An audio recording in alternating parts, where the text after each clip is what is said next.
안녕하세요. 백두산 금융연구소의 백두산입니다. 6월 20일 월요일 저녁 9시 1분입니다. 미국이 하락을 일시정지한 상황에서 오늘 밤 휴장을 합니다. 이쯤에서 영상 업로드 일정 말씀드릴 건데 내일 아침 영상은 없어요. 왜냐하면 미국장이 오늘 휴장이기 때문입니다. 아침 영상은 제가 이제 주로 미국장 마감을 살펴보는 자리이기 때문에 미국이 오늘 휴장한다면 제가 할 얘기가 없어서 내일 아침은 영상 쉬게 될 거고요. 내일 아침 영상은 쉬고 저녁 영상은 예정대로 업로드 되니까요. 내일 저녁에 이 영상 끝으로 하고 내일 저녁에 뵙겠습니다. 영상 업로드 일정 말씀드렸고 이제 내용 좀 살펴보자면요. 오늘 한국은 일단 급락했죠. 한국 급락했어요. 한국 투자자분들 잘 생각하셔야 되는 게 오늘 한국이 급락했다라고 해서 전 세계 분위기가 다 안 좋냐? 그렇지는 않다라는 거예요. 한국이 오늘 독특하게 좀 많이 빠진 케이스더라고요. 미국이 올랐는데도 불구하고 한국이 오늘 굉장히 많이 빠진 케이스다라는 거. 왠지는 뭐 잘 모르겠지만 아마 긴축과 관련된 이런 부분이 영향을 좀 미쳤겠죠. 타이완도 1.75% 낙폭이 만만치 않게 센 걸 보면은 일단 뭔가 반도체 이런 것들이 안 좋아질 수 있겠구나라고 생각을 할 수가 있을 것 같아요. 그죠? 타이완과 코스피가 거의 나란히 지금 전 세계에서 낙폭 그 뭐 탑5 안에 들어가 있는 상황이죠. 그 와중에 베트남도 2.5% 정도 빠졌고 이런 모습들입니다. 하여튼 뭐 다양하게 해석할 수 있겠죠. 하락 이유를요. 미국의 긴축 우려에 따라서 신흥국에서 돈이 빠져나갔다 할 수 있을 거고 뭐 어떤 반도체 뭐 이런 거 핑계를 댈 수도 있긴 있을 것 같아요. 하여튼 이유는 명확하게는 알 수 없지만 하여튼 하락 마감을 했다라는 거.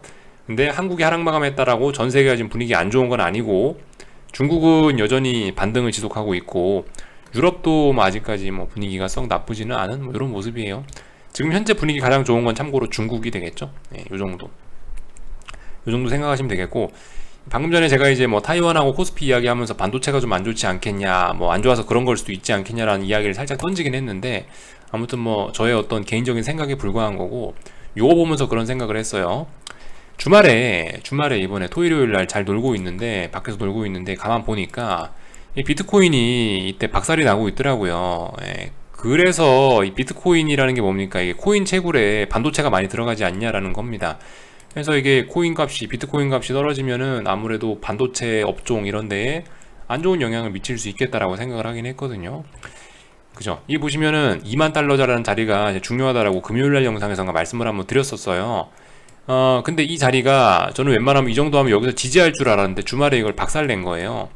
그러니까 오늘 월요일날 한국 증시나 뭐 대만의 충격이 좀 크지 않았을까라고 유추하는 면도 일부 있긴 합니다. 사실 좀 의외예요. 그죠? 생각보다 2만을 못 지키더라고요. 그래서 이제는 뭐다 3만은 이제 끝났고 이제 2만에서 이제 어떤 지지와 저항 테스트를 당분간 좀 하지 않을까 싶긴 합니다. 근데 이 뭐예요? 2만이라는 자리가 지지선이라는 이야기는 반등이 올라오기 좋은 기회라는 걸 수도 있어요. 그죠? 잘들 생각해 보셔야 돼요. 야 이제 2만 왔으니까 이제 다음 목표치는 뭐 만이다 이러면서 아래쪽으로 계속 바라보기는 부담스러울 수 있다는 거죠. 2만은 지지선이에요. 지지선. 이제 한번 이제 의미있게 좀 깨본 겁니다. 아무튼 2만이라는 자리가 어디냐? 2018년 고점 자리예요. 이 자리를 붕괴시켰다는 거는 의미가 굉장히 좀 크게 되겠죠. 기술적으로. 이제 어떤 상승 추세는 완전히 끝났고 완연한 하락 추세로의 뭐 전환 이런 식으로 생각하시면 되겠죠. 2만 붕괴라는 의미는요. 그리고 대략적으로 2만이 붕괴가 됐으니까 그 다음에 의미 있는 어떤 지지선이라고 하면 제가 봤을 때 한 여기 12,500 정도 되는 부근에 그나마 어떤 좀 의미 있는 의미 있는 지지선이 있긴 있는 것 같아요. 비트코인도 생각보다 이런 기술적인 분석들 잘 적용이 되는 뭐 그런 종목들 중에 하나인데 비트코인 같은 경우 그죠? 지난번에 3만 어떤 지지선 이야기 해드렸는데 이 자리 지지선 이야기 해드렸는데 3만 붕괴되니까 목표치 2만까지 열렸다라고 말씀드렸고 일단 2만 부근까지 가니까 어떻게든 일단 반등을 시도하고 있는 이런 모습입니다. 그래서 비트코인 이게 2만을 주말에 깼던 것이 이 대만과 뭐 중국, 대만과 한국 증시 정도의 악영향을 좀 주지 않았을까라고 이렇게 좀 이야기를 해드려 본다는 거죠. 아무튼 근데 오늘 재밌는 건 한국하고 뭐 대만하고 베트남 이런 나라들만 빠졌다라는 겁니다. 중국 증시 좀 살펴볼까 하는데 잠깐 오늘 이슈가 있었죠. 중국 기준금리 결정이 있었습니다. LPR 금리라고 하는데 중국은 LPR하고 MLF 금리 이런 게 기준금리 인상에 비견할 만큼 중요한 어떤 금리 이벤트라고 하긴 하는데 이 보시면 오늘 둘 다 동결을 했어요. LPR 금리 동결을 해서 이런 점들이 뭐 중국 증시에 좀 우호적인 환경을 조성했다 이렇게 볼 수도 있을 것 같긴 합니다. 근데 저거 좋게만은 봐줄 수 없죠. 전 세계 대장이 미국이잖아요. 미국이 돈을 빨아들이겠다라고 하고 있는데 지금 중국 같은 경우는 아니다 우린 완화할 거다. 우린 아직 경제도 좀 우린 아직 경제도 좀 안 좋은 상황이고 경기 침체 우려도 있는 상황이고 그 와중에 인플레 우리는 별로 안 심각하다 이런 느낌으로 이야기를 하고 있으니까 중국 같은 경우는 계속 어떤 완화적인 정책을 펴고 있죠. 근데 미국이 긴축하고 중국이 완화하면 이 둘이 싸우면 누가 이기겠어요? 현실적으로 기축통화국이 미국인데 아무래도 미국이 이길 가능성이 높긴 할 겁니다. 이런 점들 때문에 이제 중국에서 이 자금이 와르르르 유출되면서 중국이 좀 큰일 날 가능성도 있긴 있는 거죠. 계속 저렇게 금리 인하 저런 거 하고 있는데 언제까지나 저렇게 가기는 그죠 아마 다소 어렵긴 할 거예요. 이런 거 같은 경우는 우리가 그래서 뭘 보면 알 수 있다고요? 환율 보면 알 수 있습니다. 여기 이거 중국 위안화 환율 보시면 돼요. 환율 같은 경우 그래서 이 3월달 FOMC 회의 이후로 장단기 금리 미국과 중국 금리 차가 줄어들면서 여기 위안화가 이렇게 급등을 했고요. 급등한 이후에 요즘 피로감을 이렇게 삼각 수렴형 모습 비슷한 걸로 기간 조정으로 풀어내고 있습니다. 그러니까 앞으로 미국 금리 인상 속도 빨라진다 이러니까 이거 얼마든지 더 위로 갈 수 있다라고 보아도 특별히 문제는 없겠죠. 이 정도 내용을 좀 살펴봤습니다. 그리고 참 금리차도 한 번씩 찾아보세요. 지금 참고로 역전된 지 한참 됐어요. 이 중국 금리와 미국 금리 차이, 미중 금리 차이 보시면 이게 0 위에 있어야죠. 그죠? 0 위에 있어야 되는데 지금 0 밑으로 내려와서 낙폭이 한참 커졌으니까 자금 유출 우려 이야기할 수 있겠죠. 논리적인 이야기입니다. 이 정도 보면 될 것 같습니다. 나머지 홍콩 이런 나라들 강하게 상승 마감했고 이런 상황이에요.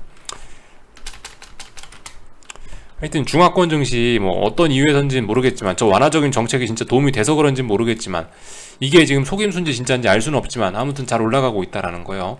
여기가 중요한 저항이었는데 이 자리 돌파 한 짝 했고 잘 버티고 있습니다. 그러니까 더 올라간다라고 보는 게 합리적일 거고요. 이 자리 돌파 한 짝 했다라는 건 하락 추세에 변화가 나타날 수 있다라는 뜻이죠. 그죠? 하락 추세에 변화가 나타났다라는 의미입니다. 여기를 넘지 못했어야 되는데 여기 직전 고점을 근데 이거 넘어갔으니까 이제 엄밀히 따지면은 어떤 하락 추세가 지금 일단 끝나 있다? 하락 추세도 상승 추세도 아닌 그런 애매한 구간에 진입했다라고 생각하시면 될 것 같습니다. 비추세 구간이다. 이번에 여기까지 올라와서는 안 됐었긴 했는데 올라오면서 비추세 구간이 돼버린 거죠. 이제 앞으로 이제 이 그림이 어떻게 나갈지는 이제 시간이 좀 걸릴 겁니다. 아마 여기에서 다시 아래로 내려오면서 계속 하락 추세가 진행될 수도 있는 거고 어딘가 내려오다가 저점이 높아져서 이렇게 상승 추세를 만들어낼 수도 있는 거고 그건 그때 봐서 이야기를 하자고요. 그래서 오늘 아시아 증시는 이 정도 살펴보면 될 것 같습니다. 그죠? 하여튼 그래요. 전반적으로 오늘 일본, 한국이 좀 빠졌는데 빠지다가 장 막판에 이렇게 아래 꼬리 저점 매수세를 확인하고 끝낸 게 공통적인 모습이긴 합니다. 한국 증시 그죠? 오늘 좀 살펴보자면 급락하다가 아래 꼬리 달고 좀 올라왔단 말입니다. 삼성전자도 급락하다 아래 꼬리 달고 올라왔고요. 이런 데서 이제 우리가 이야기 해야 되는 거 봐야 되는 게 뭐냐 제일 먼저 드리고 싶은 이야기는 한국 증시가 오늘 코스피가 삼성전자가 급락을 하긴 한 겁니다. 근데 급락했지만 급락이 아니기도 해요. 그죠? 제가 지난번에 미국장에서 말씀드리는 그런 것과 같은 논리입니다. 이 시장이 매일매일 2% 3%씩 하락한다면은 매일매일 시장이 2% 3%씩 하락하는데 오늘 2% 3% 빠지면 그걸 급락이라고 할 수 있을까요? 그건 그냥 일상적인 하락인 거죠. 그죠? 평상시에 미루어 봤을 때 과하다, 급하다, 그러면은 폭락이고 급락인 거고요. 그죠?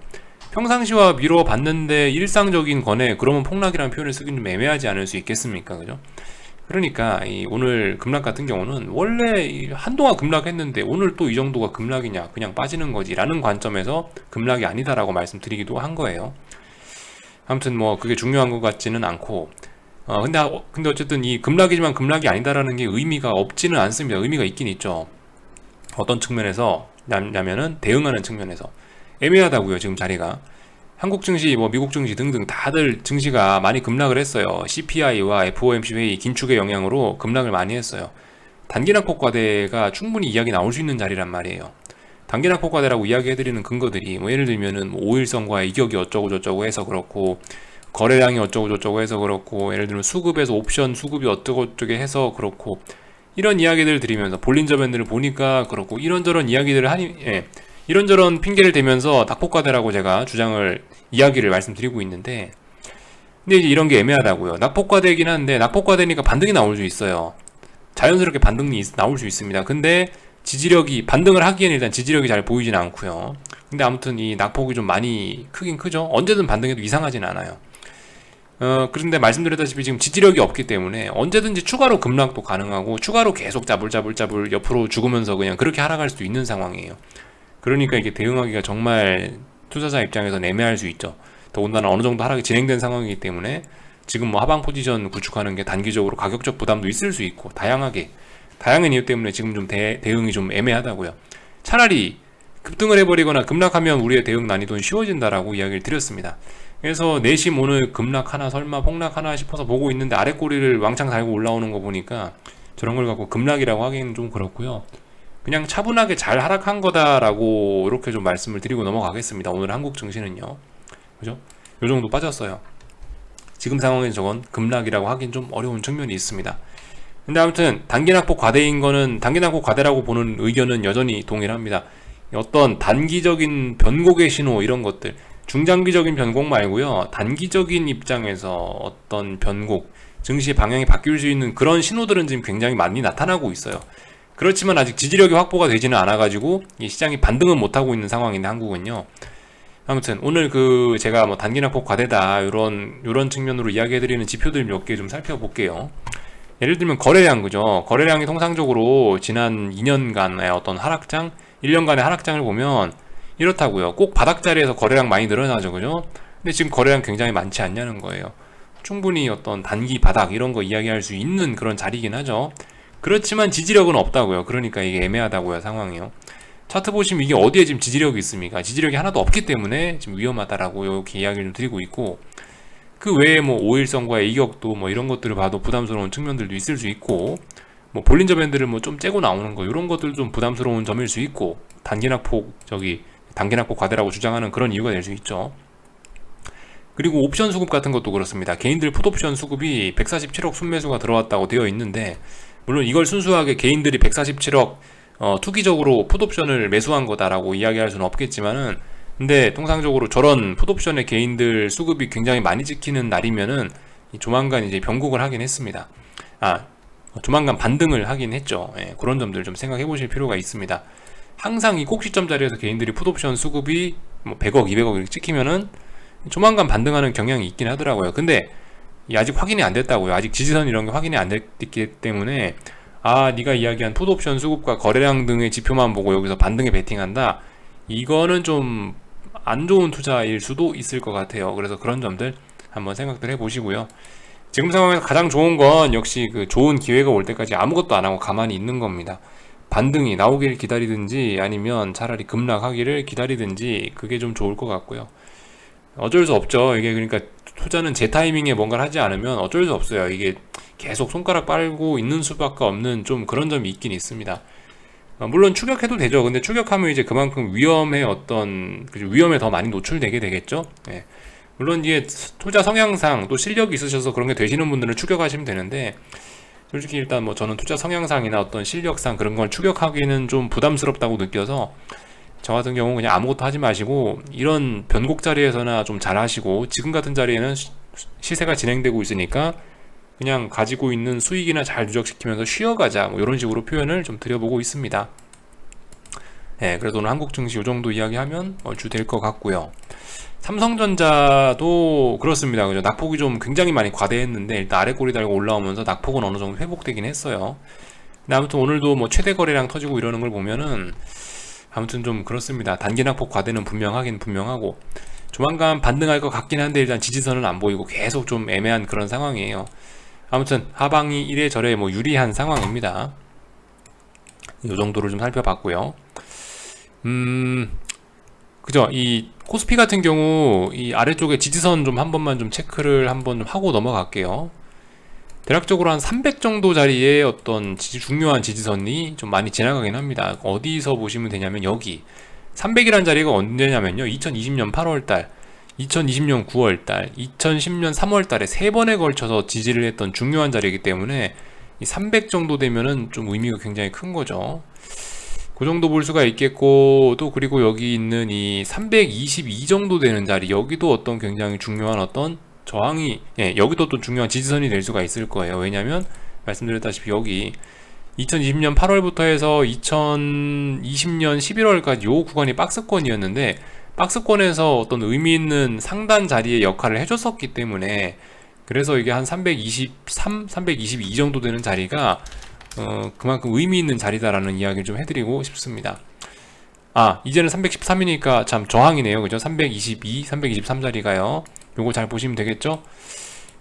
그래서 지금 증시 같은 경우는 이 하락 목표치는 한 10포인트 정도 더 뭐 열려 있다라고, 한 10포인트 정도 이까지 온 김에, 어차피 이까지 온 김에 한 뭐 10포인트 정도 더 빠져도 딱 이상할 것 같지는 않아 보입니다. 근데 아무튼 뭐 잘 모르겠네요. 지금 상황에서 의미 있는 지지선은 300 정도 자리에 있다. 지금 저가는 311 정도 오늘 찍었고, 위쪽의 저항으로는 323 요 정도 자리가 어떤 저항이다. 요 정도로 확인하시면 되겠습니다. 지지와 저항 좀 살펴봤고, 코스닥 같은 경우는 그냥 뭐 잘 하락하고 있습니다. 예, 잘 하락하고 있어서 딱히 드릴 이야기가 없고, 코스닥 시장 이것도 차분하게 잘 빠지는 겁니다. 어제 이게 뭐, 오늘 이게 뭐 딱히 엄청난 폭락을 했다 이렇다라고 보긴 좀 힘들고요. 여기 보시면 이 양봉 나왔던 게 결과적으로 어떤 이 괘씸죄가 된 거죠. 이 괘씸죄를 적용받아서 갭상승 출발해갖고 오늘 밀어버렸는데, 이 역시 뭐 엄청난 대폭락 이렇게 보긴 좀 어렵고, 계속해서 5일선과 볼린저 밴드 주변에서 왔다리 갔다리 하면서 애매하게 지금 잘 빠지고 있는 거예요. 이런 식으로 가면 어떤 오랜, 그리고 네, 그 느리고 오랜 목표치가 큰 그런 하락이 나올 가능성들이 좀 있겠죠. 이런 거 생각해 보실 필요가 있겠어요. 하여튼 잘 빠지고 있습니다. 그 와중에 빅스 같은 건 잘 올라가고 있고요. 그래서 하락장이다라는 거예요. 추세 따라서 가자. 눈에 보이는 대로 인정하고 받아들이시면 되겠습니다. 만약에 이제 눈에 보이는 대로 그게 잘 안 되시면은 쉬시면 될 것 같습니다. 그죠? 네, 이렇게 생각하시면 될 것 같고, 원달러 환율 같은 경우는 이렇게, 그죠? 1290원 정도 되는 자리가 전고점으로서 중요한 자리였는데, 이 자리 오늘 돌파 한창 했습니다. 이제 원달러 환율은 이제 전고점을 넘어가서 새로운 레벨로 올라간 겁니다.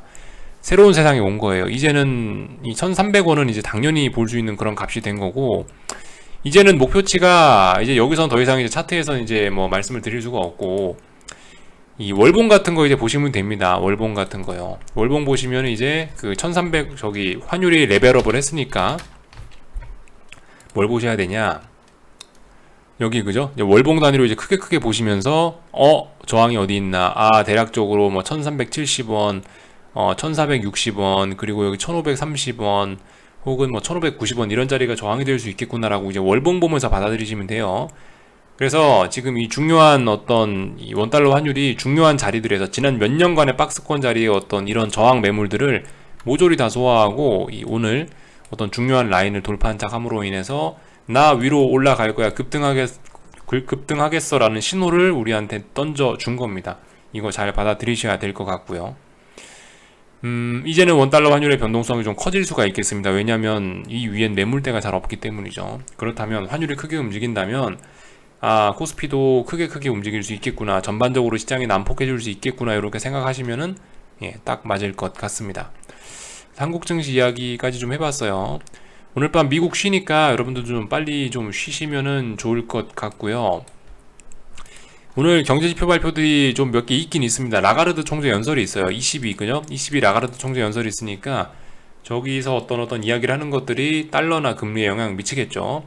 근데 이제 요즘 통상적으로 유로존에서 뭐라 하면 무슨 일이 일어나냐면은, 유로존이 이제 기준금리 인상을 한다라고 이야기를 하고 있기 때문에, 생각보다 유로존도 긴축의 속도를 내고 있기 때문에, 통상적으로 요즘에는 이 ECB와 관련된 이야기가 나오면은, 유로존 관련된 이야기가 나오면 달러가 좀 약해지는 경향이 좀 있긴 있더라고요.